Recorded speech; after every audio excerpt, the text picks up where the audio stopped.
Welcome, everybody, to another episode of the Rough Ice Podcast. For those who are new, we are just your average Canadian podcast that just has a nice conversation with players, coaches, fans, commentators, and you know what? This is another special one of my guests where I really just enjoy catching up and stuff like that.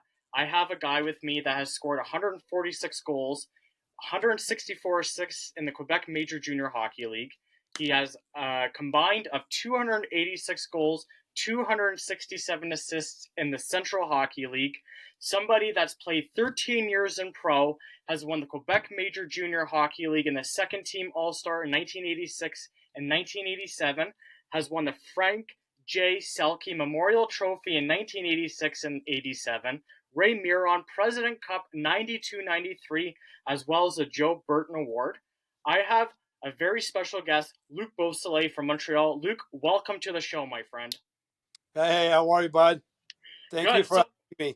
Man, oh man, I have to say, having you on my podcast, I'm back in Canada. I moved here back when I was 12 years old, but I have grown up watching you play when my family moved to Oklahoma from Canada from 1994 to 2001, and seeing you play was very special to me, so I'm very privileged to having you on the show. How are things, and what are you doing now in today's world?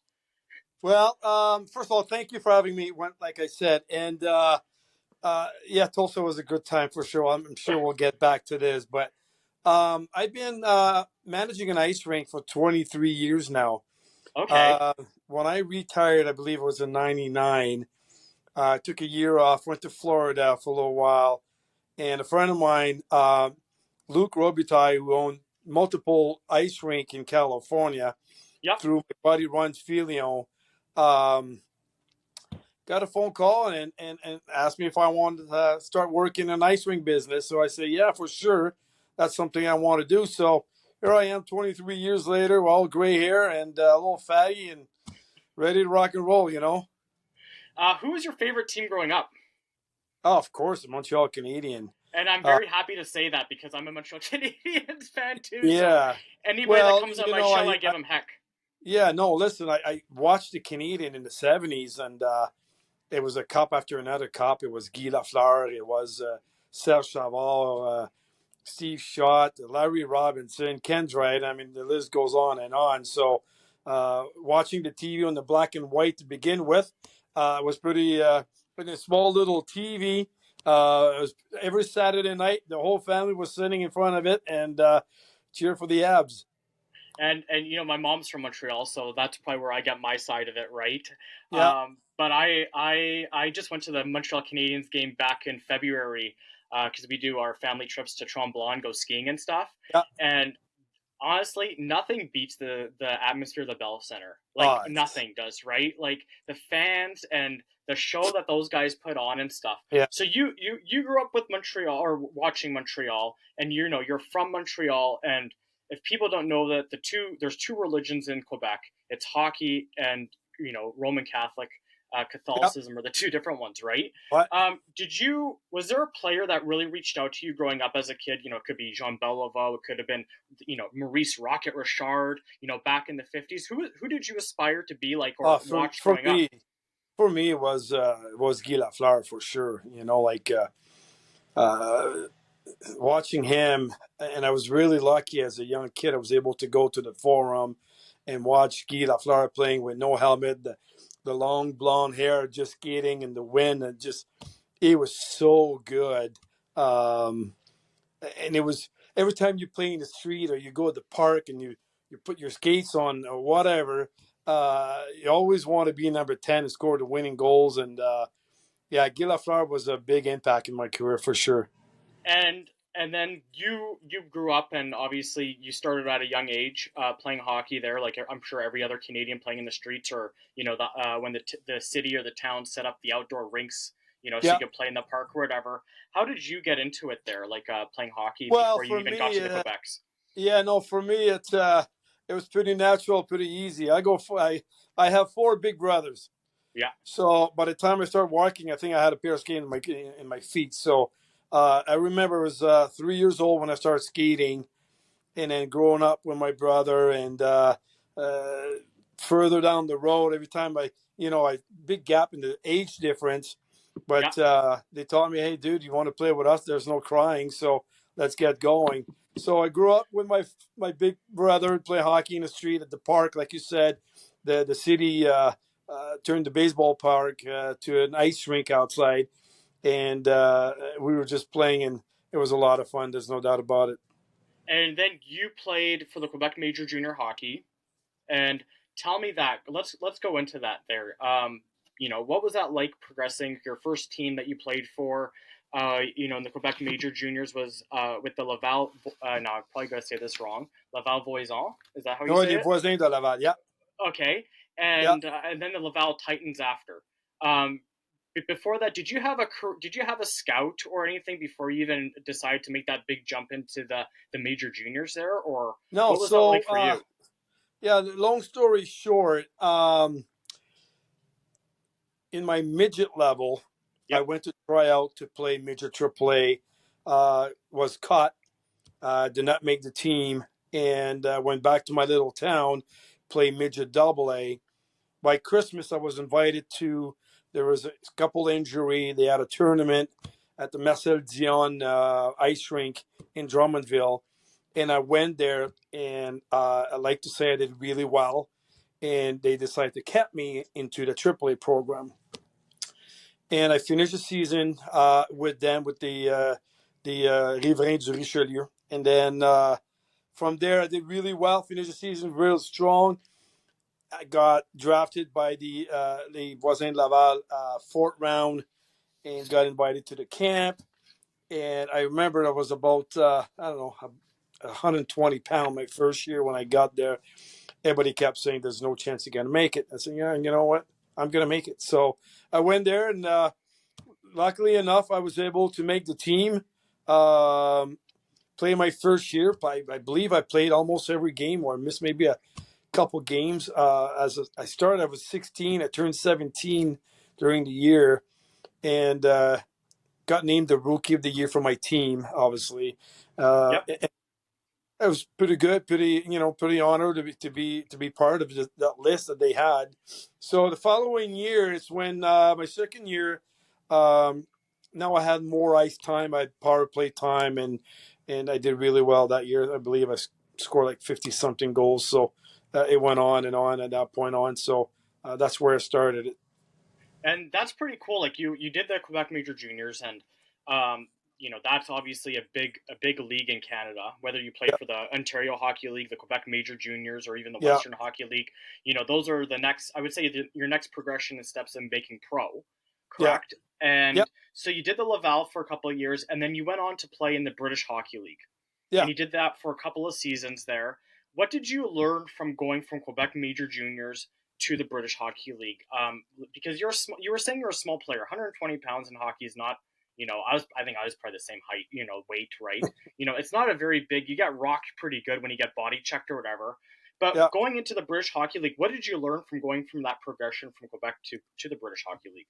Well, the first thing I learned was English. Yeah, I was a 100% French Canadian boy. yeah, Couldn't speak a word of English. Now I'm not even going to learn English. I'm going to learn Scottish my first couple of years. So it was really interesting. But you know what? The To become a pro, it's a different attitude. It's a different approach. The training, the nutritionists, and the way you got to take care of your body, and luckily I had some really good player around me. Um, my first couple of years that I played, Tony Hands was one of the top British player in British. He was on my team. You talk about a horse. You talk about a guy that work hard every day. Then that was him. So you learn from these guys, and you became your own. You pick some from everybody, and you're trying to make it in your own person. And that was really very good for me to begin with. There was no chance for me to go AHL or IHL at the time. So I had to go to Europe and learn and actually grow into my body as well. I played, I think 6, 7 years prior for me to come back to Tulsa. And now I was like 160 pound, but strong 160-pound, so that really helped me coming back in Central Hockey League. And mentally, like a lot of kids can't take, and I'm not putting him down, but it takes a mentally, you have to be pretty strong just to, say, what, I'm not just go, down to Tulsa or to play, but to cross that pond to go play hockey. You have to be pretty mentally prepared to say, what, I'm giving up everything to go chase my dream of being a hockey Yeah. player. No. Yeah, no, for sure. Listen, it's either you have it or you don't have it.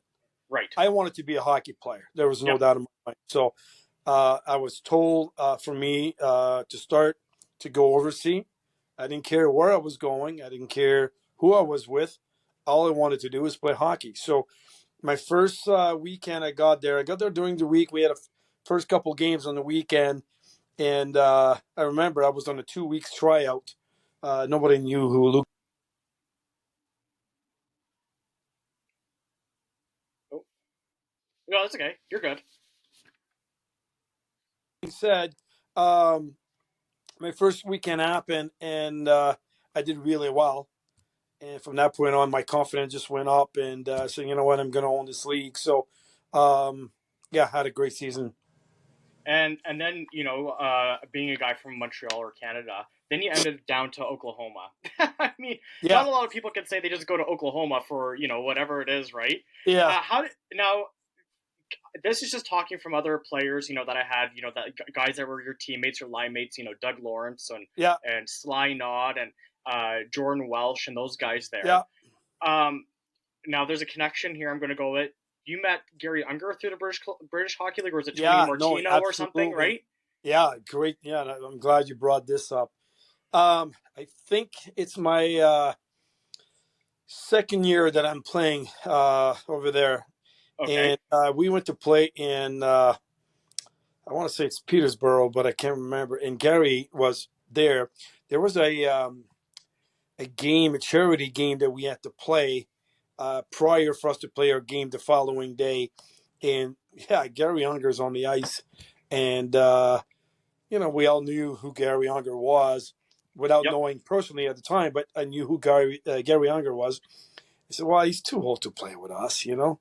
And next thing you know, it's like the old buck just start playing and pushing, elbowing everybody like just the way he used to play, and he was really, really good. So after the game, I was able to introduce myself and shake his hand, and uh, 3-4 years later, I'm playing for him in Tulsa. So what a great honor to play for him. What a great person he is.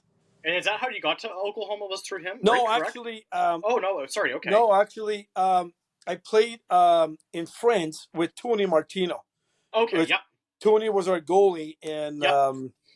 in Tulsa, and the second year I went back to France, and Tony signed with the Tulsa Oilers. Right. And then by Christmas, Tony was reaching out to me. Said, "Dude, you gotta come. This is totally amazing." I said, "Tony, where's Tulsa? Where's Oklahoma?" You know. And he kept telling me, "Luke, don't worry about it. It's packed. Every game, it's sell out. We go play Hoke City. It's 15,000, 14,000. You will enjoy it. We play a lot more game than overseas." I was still young at the time. I was 25, I believe. And eventually, my wife and I talked about it, and I said, you know what? Let's make the move. So I got in Tulsa, and um, late after January, I believe, played Okay. 16 games, played the playoff, and obviously we won the championship in 92, 93. And the following year, if believe this or not, and Gary Unger can testify this, the following year, Gary said, "Dude, I got to cut you. There's no room for you." So I said, "Okay." I said, "Can I still train with you guys while I find a job back to go back overseas?" And Gary said, "Yeah, absolutely." Happened the first game, or even I think before before the regular game start, somebody got injured. Said, "You want to play?" I said, "Yeah, absolutely." I think the first game I scored 4 goals. Second game I got 3 goals, and they said, "Oh, we can't let you go." So I played the full season. That's I believe that's the first year I scored 60 goals in Tulsa. And playing those and getting the first 60 goals. Your manager was also Jeff Lund, was it not? He was the Yeah, manager. Jeff. Yeah, Yeah, I just remember seeing his face in the programs, as a kid, right? yeah, yeah, But when you're down there in Tulsa, and I'm gonna get this from I'm a fan, so I kind of get a different perspective as a player. yeah. But when you see the six to you said 10,000 fans or whatever in Oklahoma, as a player, what's that like to you? Like when you see that, when you step on the ice and you Oh, see that man that back. it's so awesome. You feel like you're a real pro. And the building is packed. The atmosphere was crazy. Every game we played, there was between the fans, even in the stands, was as much as on the ice. So yeah, it was absolutely incredible, and especially in our rink. Our rink was so the way the building was, The and convention center, feel yeah. like the fans was on top of you. There was not far away from you. They're right on top of you. And every time we play Hoke City, every time we play Wichita, I mean, it was a always fun game to play for sure. And you had some pretty amazing teammates playing when you did play for Tulsa.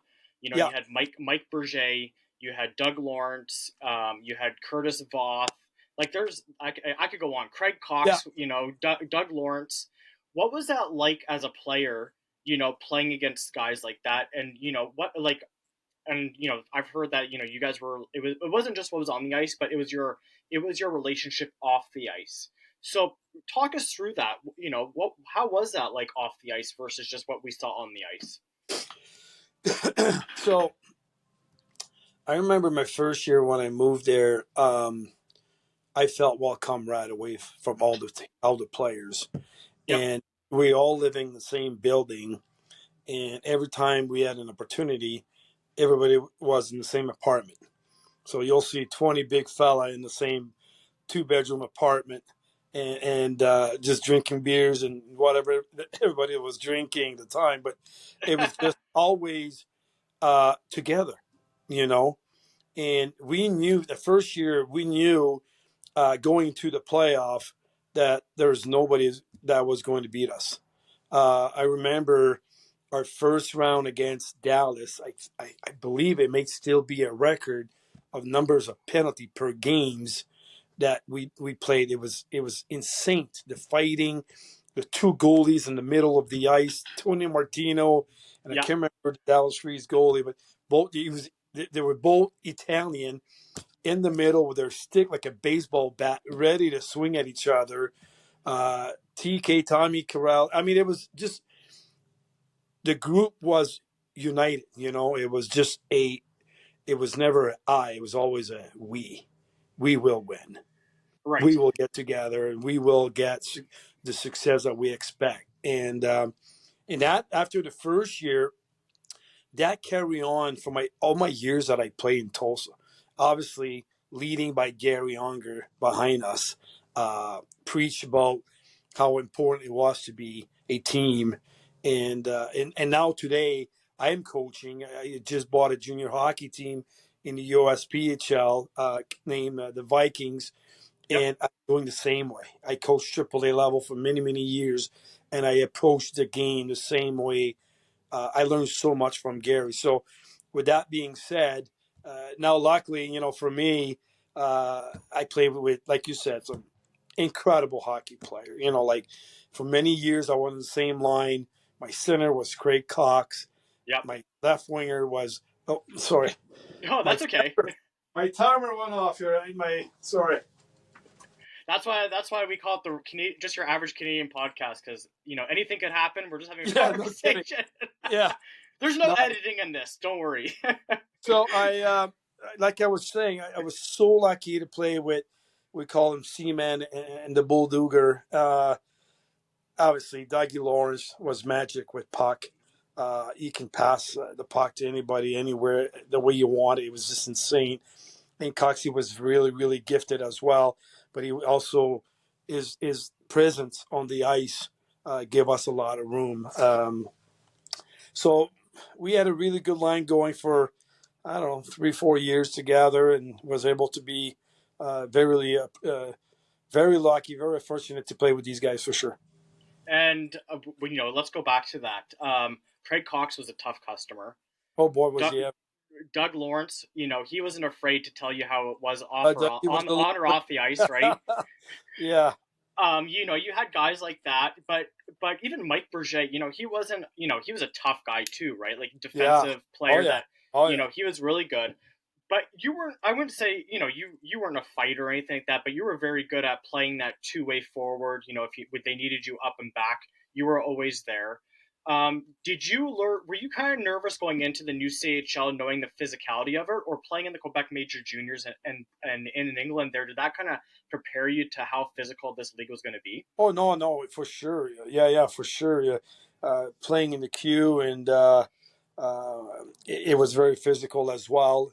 My years overseas, believe it's crazy. There's a lot of fight, a lot of Yep, uh, it was really aggressive. So no, but you grow, you kind of grow into the game with it. Like you go from Pee Wee to Bantam, and you yep, kind of go into the Bantam to the major. You kind of grow, and then you get drafted, and you got to adjust to it, and then you move up to the next level, and it take a few games, but you got to adjust again to it. So no, no, I was prepared, but again, like my first couple of years in Tulsa, we were. I was probably the only small guy. You got Coxie, you got Tom Corrales, you got Mike Berger, you got Mike McWilliam. I mean, Al Murphy, Craig McEachern. I mean, they were all Jody Praz. I can name all the guys. They were all 6 foot, 200 something pound. We were really physical. Taylor, all Sean Cluson. I mean, they're all big fellas. yep, Uh, not all fighters, but just big, strong fellas. So yep, yep. yeah, no, we were lucky. I think uh, 92, 93, we won the championship, and the second year, the next 2 years, we went to the final and we lost in the final, I believe, or Right. we lost. I know we lost in the final against Wichita one year. But yeah, it was we're very strong uh, in front on D. And even the goaltender Tony Martino didn't mind to drop the mids. So And like you said, like you had Doug Lawrence and those guys, Craig Cox. That was your line, and yeah, obviously that was the famous photo in the yeah, program that was in front of a motorcycle when you guys yeah, were yeah. playing, right? That's Dougie Harley.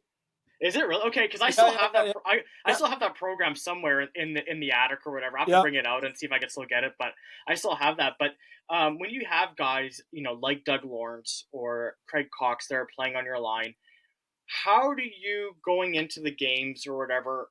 Do you guys, as your line mates, how do you prep going into, let's say, playing an Oklahoma City team or a Wichita team or whatever as your line mates? Like, what's your game plan going in mentally?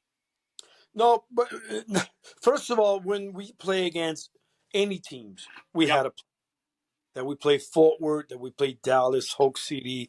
yep, We and number one, Gary prepare us on who we're going to play with, against with, yep, and then we as a line, we talked about it.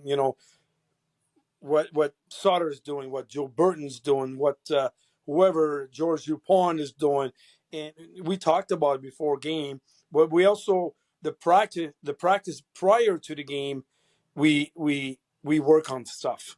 right, We had some set play, we had some play that we do against Oak City, but we didn't do against Dallas, as an example. So right. it's all about the preparation behind the scene that people don't see. You know what I mean? No, no, exactly. And the game has changed quite a bit. Yeah, From when you played to now, yeah, right? It's not, you don't have the enforcer kind of yeah, guy anymore, right? You don't have the two line passing anymore. It's not really, I would say it's more finesse than what it was when you played. yes. But you're a coach, and I want to tie this in with you playing in the CHL. You're a coach now, or with your team. What's the difference, what's the biggest drawback, I would say, and what's the biggest positive you see in today's game versus when you played? Oh boy. Well, like you said, the game has changed. It is really fast now. It's about Yep, speed, skills. We don't teach to go for the big hit anymore. It's all about angling. It's all about cutting the player off. So the game has changed. Listen, I never played without the red line. Right. We play with two-line pass all the time. So the game is way open. You can create some plays where you can cheat a little bit. Back in our days, we couldn't cheat, So uh, watching the game, I do watch the NHL a lot on TV, and it's all about speed. It's all about going. The puck's Yeah. got to move a little quicker. Back in our days, like a doggy will hold on the puck a little bit more. You will figure out a way to draw two guys on him, and then he'll dish the puck. But the ice is a little bit more open now, and there's more speed going, and everybody, you're playing on the fourth line or the third line, they all have skills like, it's insane. So it's pretty to watch. There's time that you say, like, just, and to me, I think sometimes the game is too fast. That's why there's so many injury. Yeah. Back in our days, you were allowed to hold on to players, so give the defense a little bit more time to go get the puck, so you can protect your teammates a little bit that way. You can't do that anymore, So I think sometimes the game is a little too fast. Do you, as a player and now a coach, do you kind of wish that they brought back the enforcer? Without using the word enforcer, I wouldn't say enforcer, but you know what I'm saying, like the tough guy yeah, almost, right? yeah, no, it's sometimes I feel there's time that the respect is not the same the way it used to be, Okay. and a guy like, like Craig Cox or Mike McWilliams or Sasha Lakovic will play with us as well, or Mike Virginia. I mean, there's so many guys. Yeah. That sometimes the present just settled the game a little bit. Right. There's a lot of cheap shot now that you've seen that you can't even go after the guy because if you're instigated, you get suspended, even in the NHL. So it's a little bit different. I like to say yes, but now the game is really clean. So it's a mixed feeling, to be honest with you. Do you, what about old school coaching? There's, new school coaching now. Old school coaching, kind of was a more harsher, type of coaching where, I wouldn't say get yelled at, but it was just, you did something wrong. You were told how you did it. Yeah, What do you think of that compared to in today's world? I mean, like, I heard so much good, positive things, not for just Gary Unger, but also when Sean Clouson coached. It was just two yeah, different coaches, yeah, right? And, hockey, in any sport, I hate to use the word firing because I wouldn't say firing. It's just at the time they weren't right for the team or whatever. But yeah. No, they for are sure. fantastic guys, Yeah, right? Whether you're a player or scout or whatever, you're a fantastic person. And it just so happened that one season it probably didn't work out or whatever. But what's that like having two guys that are like that coached you and the old school coaching that it was then versus now? well, now it's like I've been in this ring business for 23 years, and I can guarantee you the kids are a little softer. So Okay. you got to be careful how you approach the kids.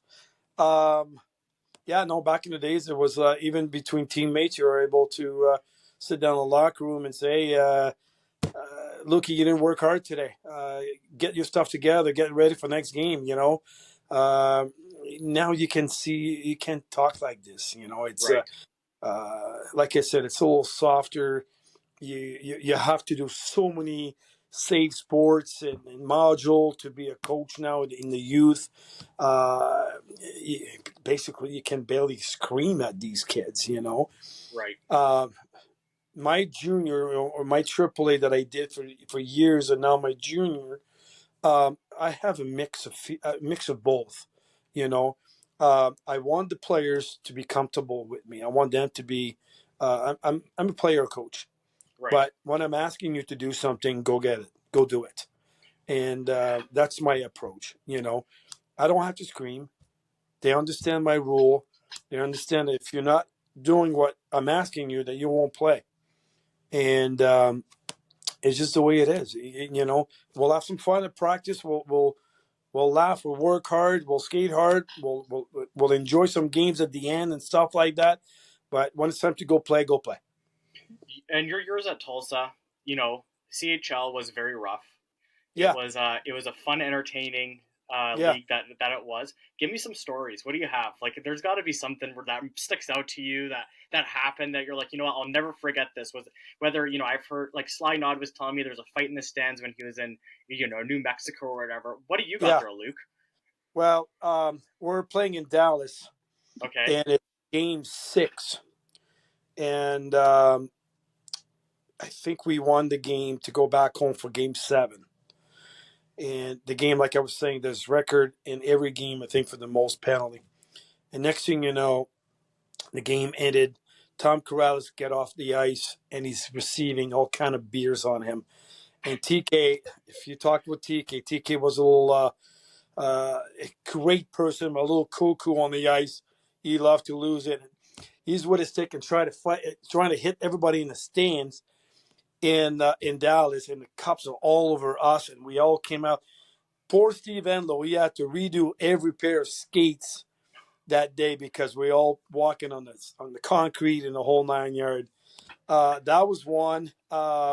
Also, we had one incident in Tulsa, and I can't remember the player's name, but he was a tough fighter, and he went to the penalty box and he went just crazy, and he got choked by one of our police officers on the penalty bench.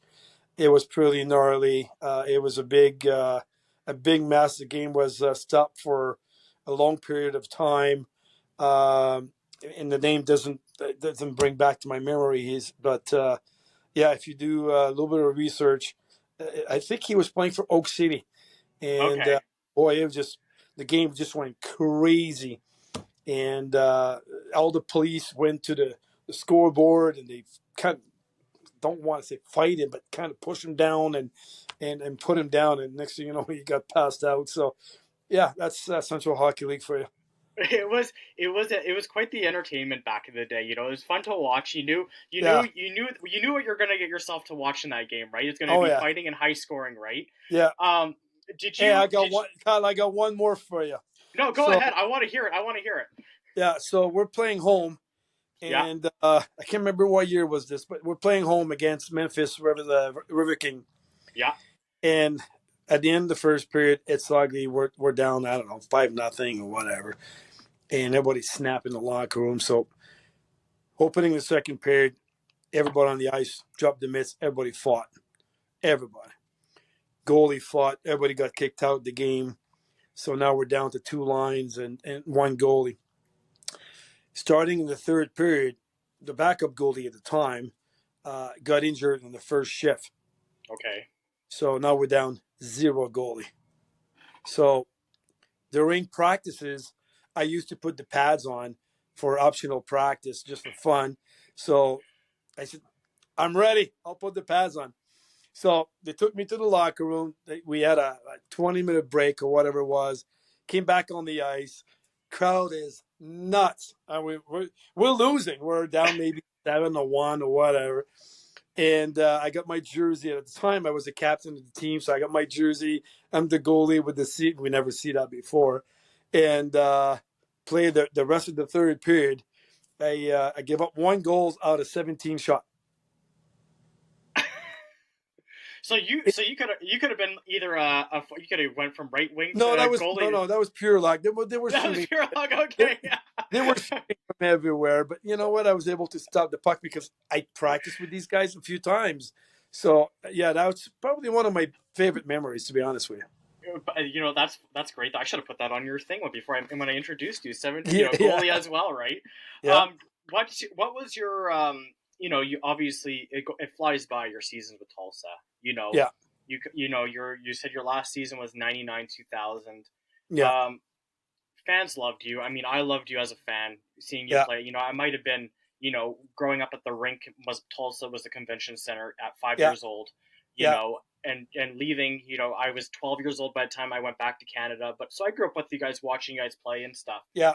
As a player, um, what was that like your last few years? Did you obviously kind of get an idea of what where you are? You mature as a player, from when you Yeah. are when you first start to your end of your career as a player. What's going through your mind there? Yeah. First of Quite all, a let lot me. of emotion, right? Yeah, no, it's crazy. Um, I still call Tulsa home. Yeah. after all those years. I very lucky to meet so many good people, and I'm still friends with a lot of them.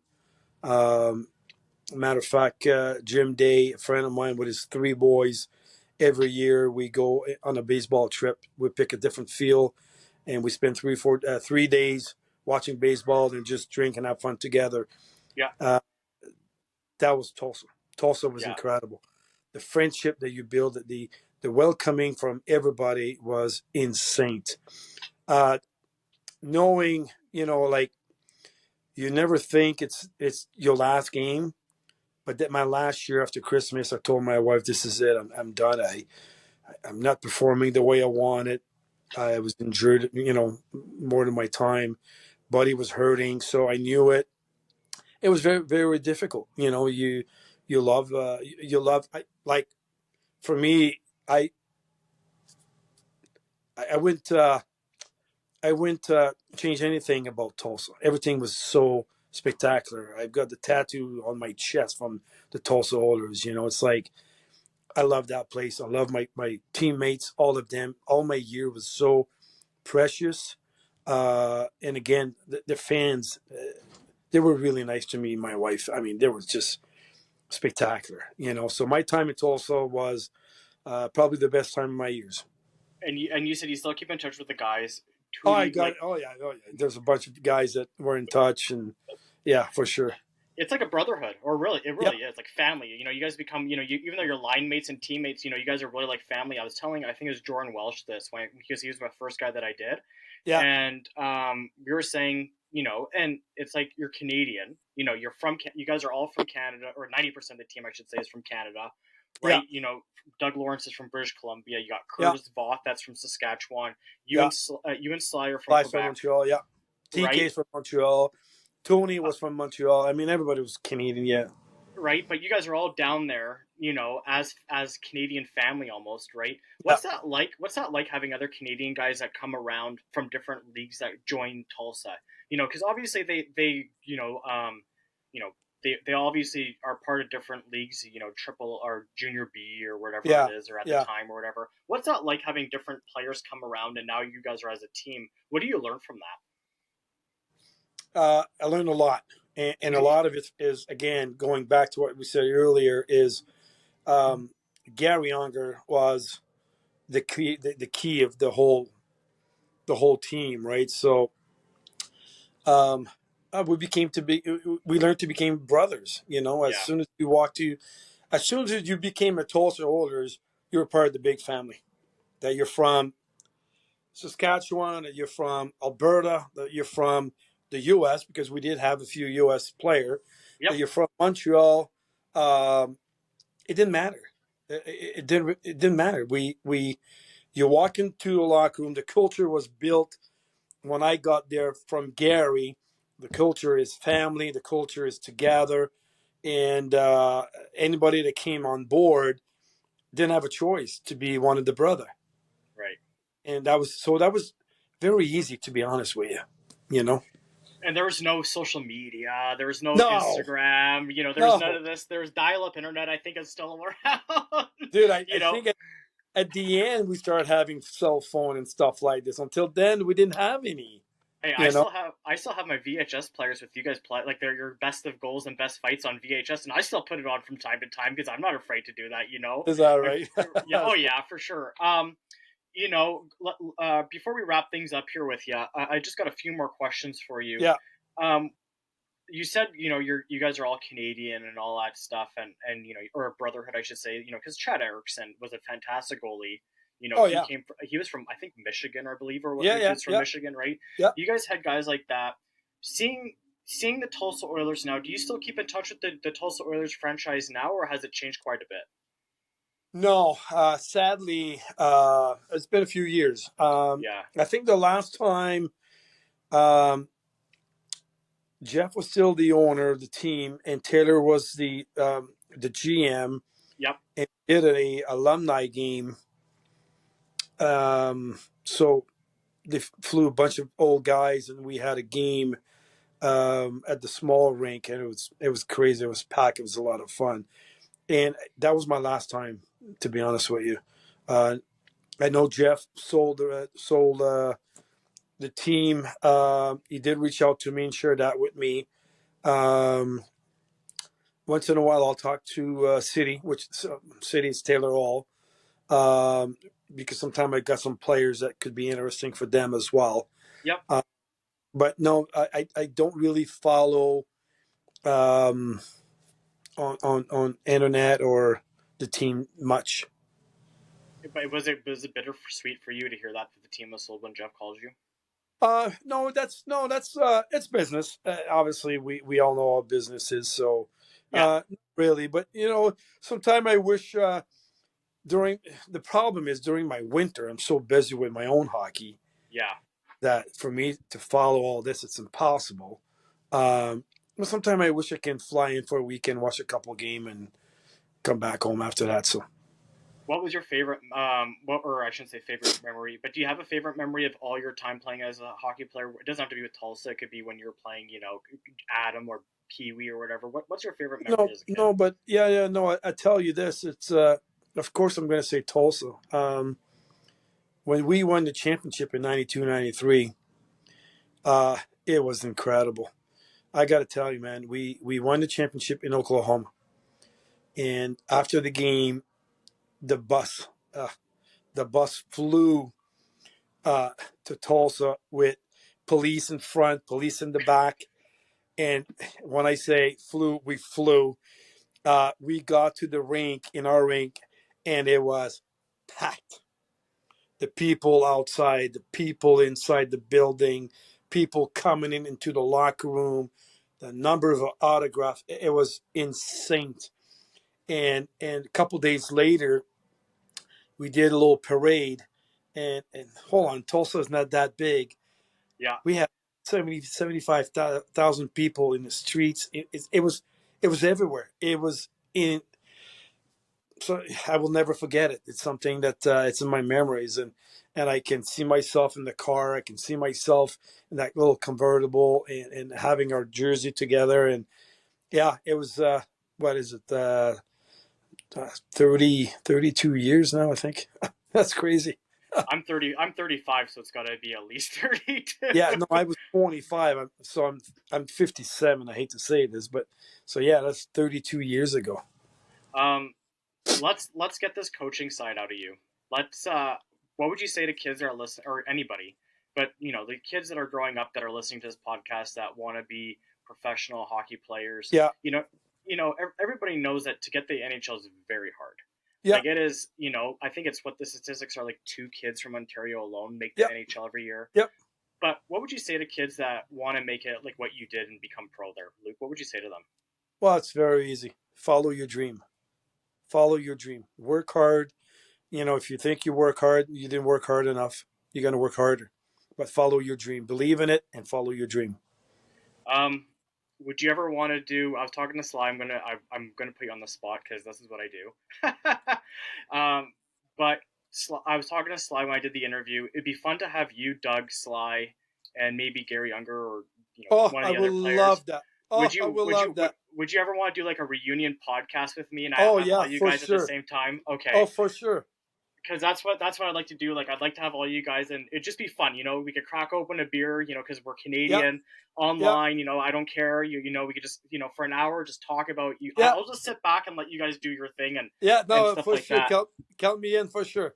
Okay, sounds good. Well, Luke, I really appreciate you taking the time for me, Yeah, and I'm not trying to get emotional or anything because I always get teared up when I say this, but watching you as a kid growing up and Doug Lawrence and those guys, you guys really, in yeah, my mind, were you guys were like my Wayne Gretzky and my Flower and stuff. So as a fan to you, like when I came back to Canada, I always said as a player I'd want to be like you guys.